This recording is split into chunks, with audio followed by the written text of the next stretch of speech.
नमस्कार, मैं सीमा कुमारी next future समाचार पत्र से। जीएसटी विभाग द्वारा पूरा टैक्स जमा होने के बाद भी मानवीय भूल के आधार पर गाड़ियों को रोककर अवैध वसूली करने में लगा हुआ है और व्यापारियों का उत्पीड़न करने के लिए जुर्माना वसूली करने की कार्रवाई के नाम पर व्यापारियों को टारगेट किया जा रहा है। व्यापारियों द्वारा ईमानदारी से काम कर पूरा टैक्स अदा किया जाता है, इसके बाद भी अधिकारियों का उत्पीड़न जीएसटी के अधिकारियों द्वारा किया जा रहा है। व्यापारियों का प्रतिनिधि मंडल आयुक्त वाणिज्य कर व्यापारी अपनी समस्या रखने को आयुक्त वाणिज्य कर के दरवाजे को खटखटाने को मजबूर हैं।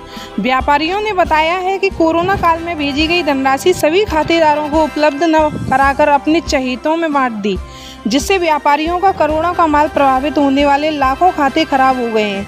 अब बैंक वाले उन लोगों से वसूली की कार्यवाही कर रहे हैं।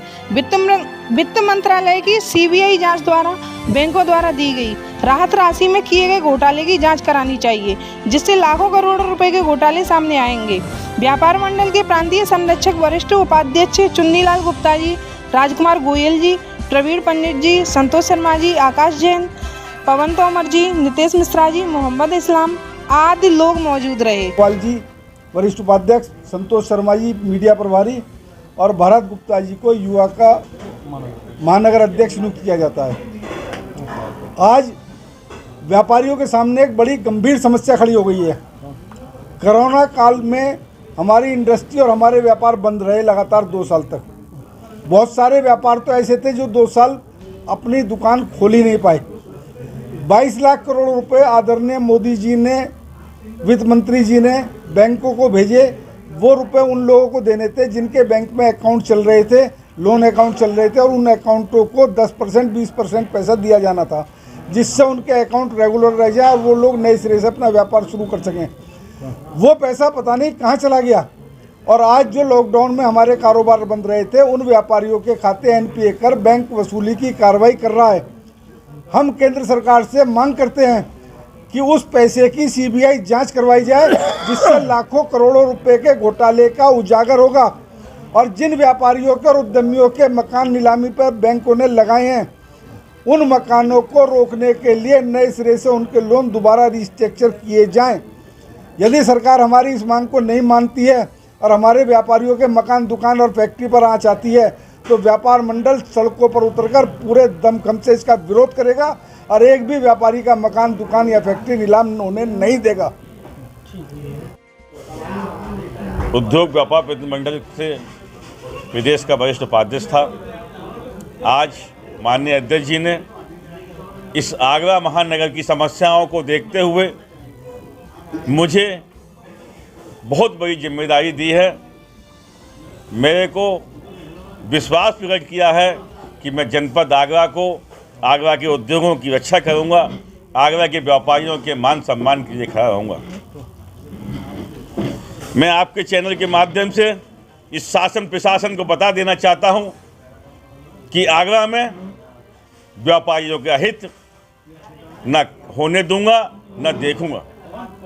आगरा में जूता का उद्योग गृह उद्योग है, जिसमें छोटे से छोटे लोग कार्य करते हैं, जिस पर जीएसटी 5% से 12% लगाकर आगरा के उद्योग को नष्ट करने का काम इस सरकार ने किया है। मैं आज इस चैनल के माध्यम से, इस मंच के माध्यम से ये आह्वान दिलाना चाहता हूं कि 12% से 5% लाने में मैं अपना जी जान लगा दूंगा। आगरा के व्यापारी अगर मेरा साथ देंगे तो इस सरकार को हिला दूंगा, इस सरकार को बता दूंगा कि आगरा का उद्योग अगर नष्ट हुआ तो आगरा से बीजेपी सरकार का नामो निशान मिटा दूंगा। इस सरकार को ये चेतावनी इस मंच के माध्यम से, आपके चैनल के माध्यम से देता हूं कि सुधर जाओ।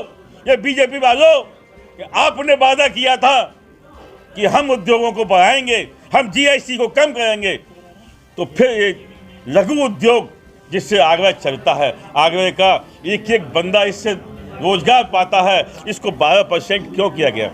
12% करने के बाद शायद शासन का राजस्व कम हुआ है, जो 5% में था वो 12% में नहीं है।